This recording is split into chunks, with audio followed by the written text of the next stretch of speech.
Man, there's no exaggeration at all when I say that things are getting completely nutty in the city of Philadelphia. Imagine starting your day thinking it's going to be a good and normal day, just to get murked outside of your mother's family home in a crazy setup, and the Ring camera captured it all, just for all of that footage from the incident to go viral on the internet. Basically, your death is televised in front of millions. This ain't no obscure Black Mirror episode. This is the tragic story of Philadelphia drill rapper PHAT. His music was a plea to stop the violence. Last night, he became the latest homicide victim in Philadelphia. 28-year-old Derek Gant, also known by his rap name Fat G's, who was taken out in an extremely suspect fashion that has many debating whether or not it was just being at the wrong place at the wrong time, or if this was a planned hit. It's a crazy situation going on right now that has basically left the Philadelphia rap community in shambles, but he definitely left a giant hole in everyone's heart within the scene. We got to get into the beef that caused this and why this ordeal was looking like it was a setup and a planned mission right now. But before we do, I'm gonna need you to run something for me, man. Like, comment, subscribe. We're finna run this video. Make sure y'all check out the merch link in the description at staysaferoll.com. We're on the road to 100k subscribers, and it really helps if you hit that notification bell. Whenever I post, y'all tune in right away. So you already know we got to get into this right now. Chapter 1, the background behind everything.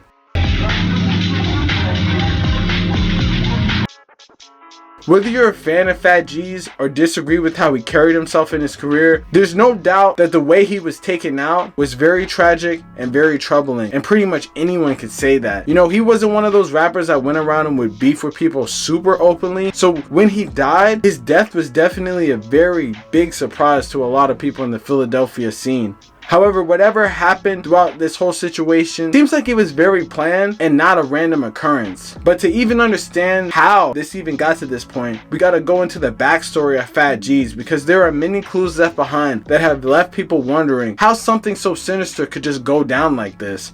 Fat G's was an up-and-coming rapper from the 26th and Master area of North Philadelphia. You know, he had a lot of ties with a lot of people in that area, most notably being cool with Meek Mill at one point and almost kind of being signed to him. But before all that, he had made waves in the city, rapping for years, you know, on MySpace, which eventually turned to mixtapes and freestyling, before shortly transitioning into a full rap artist, dropping songs across streaming networks and basically gaining, you know, a good sized fan base. You know, the Philadelphia scene wasn't really that big to a lot of people outside of the city, but people in the city definitely recognize his name. However, at the same time, being from that area of North Philly, he ended up clicking up with a notorious gang from the area called Zoo Gang, a gang based off the Burke Street area of North Philly, which wasn't too far from his area. This gang had many beefs throughout the area, pretty much from its inception, when a member close to the group named Sadi was shot and killed, thus creating the name Zoo Gang. Since then, they've gone to beef with gangs like NLB and apparently now PNB. While who they specifically beef with was definitely an issue for him in his life, it seems that things hit even closer to home when a crazy incident that foreshadowed his death in the worst way possible went down just a couple years ago, and it basically was like a mirror incident to what happened just 2 nights ago. And on top of everything, it basically changed everything throughout his life. So we got to get into that with chapter 2. In the years before he died, his music career had its, you know, ups and downs, but one of the most concerning situations that happened to him was a shooting that occurred outside the same house that he got hit up in just several years before. In a now viral clip with the First 48 podcast, he goes into detail about an incident where shooters pulled up to his mom's crib and aired it out. And like when my little brother got shot, bro, I was shit like on Toro Uzi. I just dropped back to the basics, nigga. I was shaking, bro. Like I was confident with money, like on music. But I drop an album, bro, and 2 days later, nigga, shoot my house up. It hit my little brother, bro. It definitely had a profound effect on him, because his little brother ended up getting shot in the arm due to this scenario. In the clip from the episode, he basically talks about how he feels like it's his fault that his brother got injured. And I feel that would play a major role into the incident that went down just a couple days ago. And you will understand why later. But the one thing that this incident caused was definitely a deep sense of paranoia within his life. Not just a paranoia about his own life being taken, but a paranoia of not being able to protect his family. You know, getting the family house shot up definitely played a mental toll on this man and pretty much had him probably down bad. These feelings definitely haunted him because in the last footage of him alive, which we'll talk about later, we'll see the thoughts that went through his head openly when he was on a phone call discussing about what the steps were with these people lurking outside his house. Which leads us to the third chapter, the final night. On Sunday, March 17th, it seemed that Phat G's was just posted up at his mother's house enjoying family time when they noticed something odd on their Ring camera. It seemed that while everything seemed normal on their block, there seemed to be a car sticking out like a sore thumb. Apparently, there was a silver car with its lights off and engine off posted just 2 doors down from his house. And this somehow sort of triggered some PTSD response in Phat G's, it looks like. And for reasons that no one really is able to understand, instead of waiting it out and playing defense in this scenario, G's did the unthinkable. Attempted to walk up to the car and talk to the people who were sitting there. No, that's not rolling the top. You understand what I'm saying? He on the phone. I just knocked on his window. I told him to roll the window down. He didn't say nothing, bro. Pop, he's double parked in front of the house. What's wrong with you? And I knocked on his door and I asked him, who you looking for? The nigga talking about go ahead. He just told me to go ahead.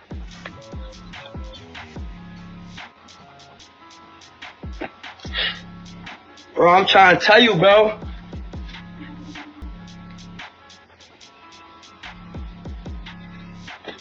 Trying to tell you, bro. No, I don't know who this is in front of my door. I'm about to flame this nigga. Like, I'm about to flame this car right now. I don't know what's up because.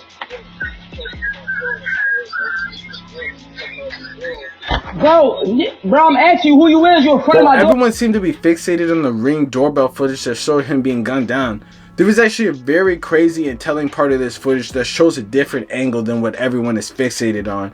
You see, many people saw that one clip and felt that this was just him walking up to the wrong car, scaring the occupants, and basically them acting in self-defense.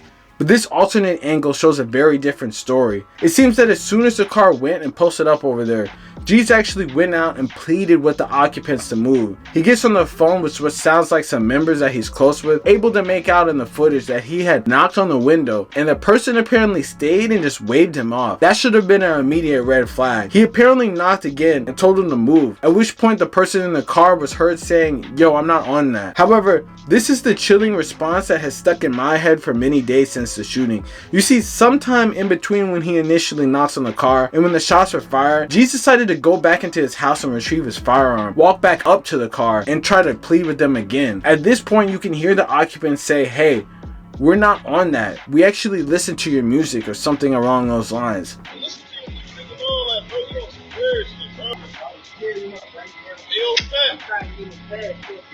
Well, you see, this is a major red flag, especially knowing what happens next. You see, G's goes into detail with the people pleading with them that his house had already gotten hit up, which is why it had inhibited him a response to pull out the grip and threaten for them to move. It seemed that G's was trying to give these intruders the benefit of the doubt by not shooting them, but was saying on the phone very loud just a couple seconds ago what he planned on doing, you know, flaming up the whole car. When he walked back up to the car, the people listened to him, and it looked like he was about to pull out the strap though when they weren't moving, and then it seemed like they upped it first and gunned him down. It definitely did not look like self-defense as well, because after they shot him, they continued shooting him multiple times before speeding away. You see, they didn't just shoot him and then dip. They fired multiple times, and then once he was on the ground, continued firing before leaving. It definitely did not look like self-defense. You know, they dipped out pretty fast, and he was actually conscious enough to fire back return shots. However, just as odd as the situation that led to this has many people thinking that G's pulling up to the wrong car and the people just shooting was really what went down. However, I'm going to explain the reasons why I believe that this was not just a random incident and that this was planned.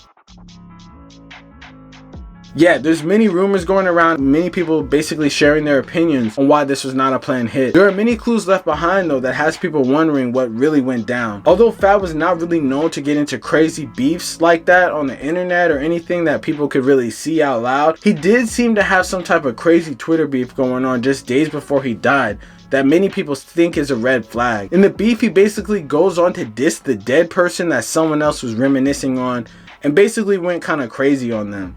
And in case you didn't realize, in the gang world, dissing the dead can definitely be a death sentence. Whether or not this had something to do with the shooting, it's hard to tell until they get a suspect. But on top of this, there's several factors that show that this wasn't just a random occasion. First off, these people knew exactly who he was and knew exactly where he was located. Even stating that they knew his music was a red flag, because what if the coincidence you're just outside an artist whose music you listen to house for no reason? Secondly, if this was self-defense, why exactly did they run? They would have most likely been able to beat this case if they didn't run, especially since PHAT seemed to be the first person that pulled out his gun. That just shows that there was some type of nefarious type beat going on right now. Because why would you just dip out, especially after straight murdering someone that you apparently did on accident? You know, wouldn't you be in shot and feel like you would be willing to beat this case, especially because you just pulled up, shot someone that was trying to shoot you first? The crazy thing to me is it seems like the total plot that was going on was trying to make him, you know, go outside. With the way that the houses were set up and his ring camera was, it's almost as if they were looking for ways to get him outside the house by parking in front of the house so he would notice. Yeah, they had sprayed the house previously and they could have had another situation like that, you know, basically identical to what had happened 4 years ago where they spray the house and basically miss him.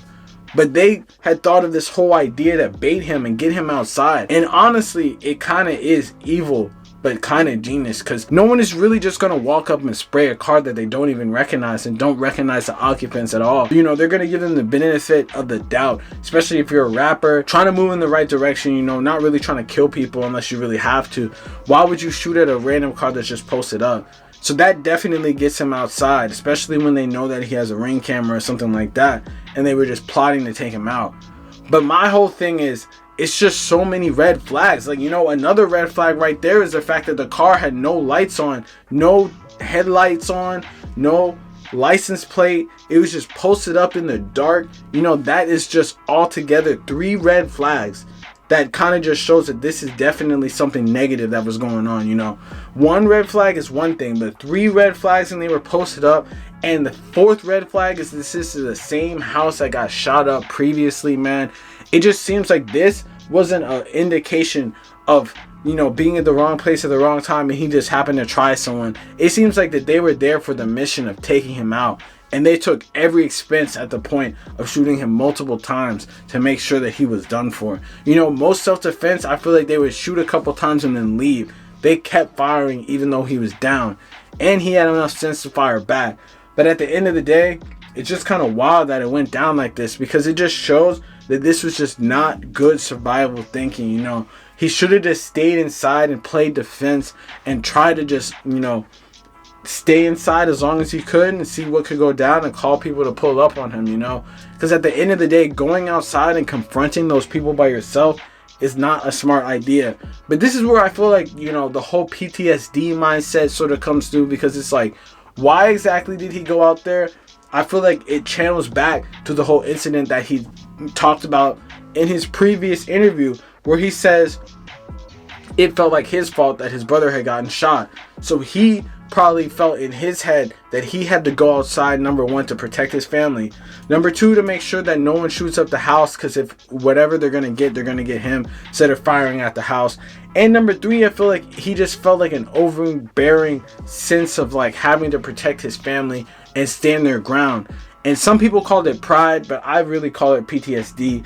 I feel like he just learned so much negative feelings from that whole incident that he tried to take it upon himself to go and challenge these people, and probably thought that they had nothing to do with, you know, shooting up his house, and thought that they, you know, would leave when he told them to. But unfortunately, that's not the case, and there's yet to be any suspects really to talk about who exactly did this, so we don't really even know like that. But we do know that the people definitely had some animosity. And I really feel like he just did things wrong. You know, you should never really go up to any cars that you don't recognize. That's just in general. That's just is like for reasons to survive. On top of the fact that just going outside in general, when he could have just stayed inside and waited for them to pull up on him, you know, it's just not smart. And it probably was just, you know, split second fight or flight instincts. You know, put yourself in that type of scenario, and obviously you might make some wrong decisions too. But at the end of the day, he took the wrong decision, the wrong route, the wrong path that ended with his life getting ended, which is really sad because a lot of crazy stuff has been going on in Philadelphia lately, and a lot of madness has really been going on. So this is the least of what everyone needs, especially someone like this, man. But hey, let me know in the comments about this situation. Do you think that it was like a random occurrence just gone wrong and that people just ran out of the fear of their lives? Or you think that it was a hit or something like that? Let me know in the comments what y'all think, man.